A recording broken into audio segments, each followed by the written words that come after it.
بس انت لازم تدور بنفسك وتتعب عشان تعرف وتصدق ان الناس دي بتكذب عليك. لان انت طول ما انت مصدق ان الناس دي ملايكه ما بتغلطش، يبقى عيب في حقك انت كبني ادم. لان يعني مش عايز اكلمكم في الدين، بس هو يعني مش فاكر حديث ولا ايه، قال لك كل ابن ادم خطاء. يعني كلنا بنغلط، مفيش سورة الملائكة اللي بتترسم لكم دي مش موجودة. كلنا احنا بني ادمين مش ملائكة، كلنا بنغلط يا باشا. فخش دور.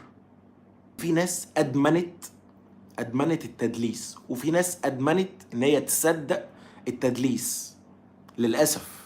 في ناس كمان ادمنت ان هي تعطل مخها، ما تجربش ان هي تفكر، ما تفكرش ان هي تدور، ما تفكرش تشوف الكلام اللي بيتقال ده حقيقي ولا لا. والمشكله ان الواحد يتكلم دي في الموضوع ده بدل المره 20. طب يا عمي، سواء انا بكذب سواء الناس التانية اللي بتكذب، ما تصدقش حد فينا وجرب تدور وتشوف وتعرف انت الحقيقه. يعني